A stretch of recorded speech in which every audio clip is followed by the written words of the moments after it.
আমরা 1,40,000 কোটি টাকা প্রত্যেক বছরে যদি একটা নির্ভরশীল অর্থনীতির খাতে আমরা বিনিয়োগ করি, সেক্ষেত্রে এটা কতটা আমাদের অর্থনীতিকে স্বনির্ভর করবে এবং এই অর্থটাকে আমরা সোশ্যাল সেফটি নেটসের যেই খাতগুলো এখন বর্তমানে বিদ্যমান রয়েছে সেগুলো থেকে কেটে এনে আমরা সেখানে বরাদ্দ দিচ্ছি, নাকি আমরা নতুন করে আমরা এই খাতগুলোতে টাকা দিচ্ছি। যদি নতুন করে দেই সেক্ষেত্রে মুদ্রাস্ফীতি ঘটার সম্ভাবনা রয়েছে কিনা সেটি পরীক্ষা করা হয়েছে কিনা, এটি আমার প্রশ্ন। আল্লাহর কাছে শুকরিয়া আলহামদুলিল্লাহ যে আমরা যে ফ্যামিলি কার্ডের কথা জনগণকে বলেছিলাম নির্বাচনের পূর্বে, সেই ফ্যামিলি কার্ডটি মানুষ গ্রহণ করেছে এবং আপনি নিজেও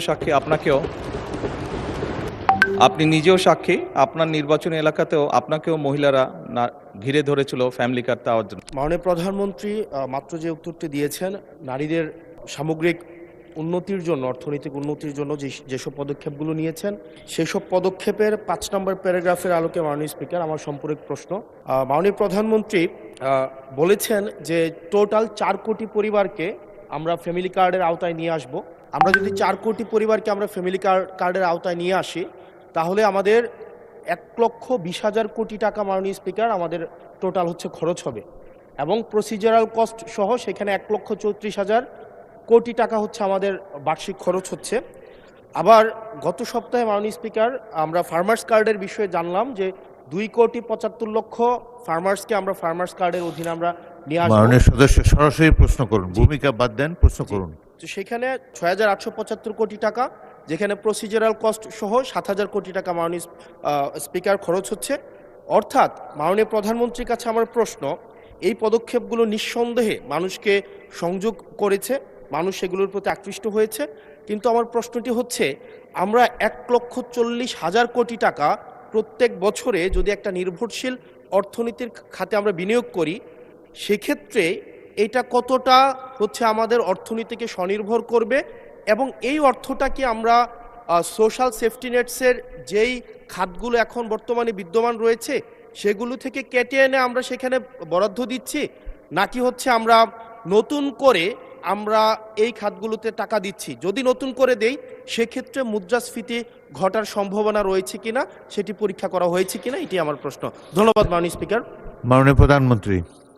মাননীয় স্পিকার, আপনাকে ধন্যবাদ। মাননীয় ইয়াং সংসদ সদস্য, আপনাকেও ধন্যবাদ আপনার প্রশ্নের জন্য।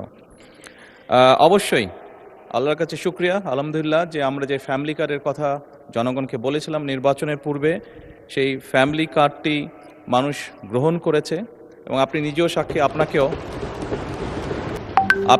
সাক্ষী আপনার নির্বাচনী এলাকাতেও আপনাকেও মহিলারা ঘিরে ধরেছিল ফ্যামিলি কার্ড দেওয়ার জন্য। আপনি উত্তরে বলেছেন যেই মুহূর্তে ফ্যামিলি কার্ড সরকার দেবে আপনি চেষ্টা করবেন তাদেরকে ফ্যামিলি কার্ড ডিস্ট্রিবিউট করার জন্য।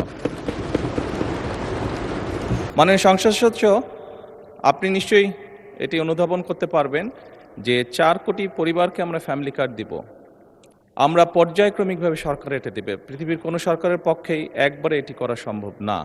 এই ডাটাগুলো কালেক্ট করতে হবে, কার কি অবস্থা, প্রত্যেকটা ফ্যামিলি ডাটা কালেক্ট করবে, পর্যায়ক্রমিকভাবে আমরা দিব।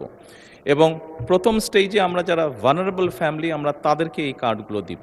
কাজেই ধীরে ধীরে আমরা বাজেটটি তৈরি করব এবং ধীরে ধীরেই আমরা কার্ড দেওয়ার সংখ্যাটা ধীরে ধীরে আমরা বাড়াবো এবং সেজন্যই আমরা মনে করি আমাদের যেই সব হিসাব নিকাশ করেছি আমরা, তাতে করে বাজেটের উপরে কোনো চাপ পড়ার তেমন কোনো কারণ নেই। এটি গেলে 1 নম্বর। দ্বিতীয়ত আপনি বলেছেন যে আরও যেগুলো সেফটি নেট,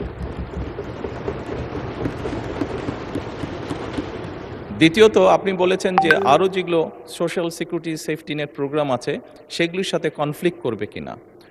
মাননীয় সংসদ সদস্য, আপনি যদি দেখেন এই মুহূর্তে যে কটি ধরনের ডিফারেন্ট কাইন্ডের এই ধরনের প্রোগ্রাম আছে, আপনি যদি সবগুলোর অর্থ সহযোগিতা অ্যাড করেন দেখবেন যে ফ্যামিলি কার্ডে যেই 2,500 টাকা দেওয়া হচ্ছে সবগুলো অ্যাড করলেও সেটার পরিমাণ না। অর্থাৎ ফ্যামিলি কার্ডে যেই সহযোগিতা দেওয়া হচ্ছে টাকার ভলিউমে সেটা সবচেয়ে বেশি,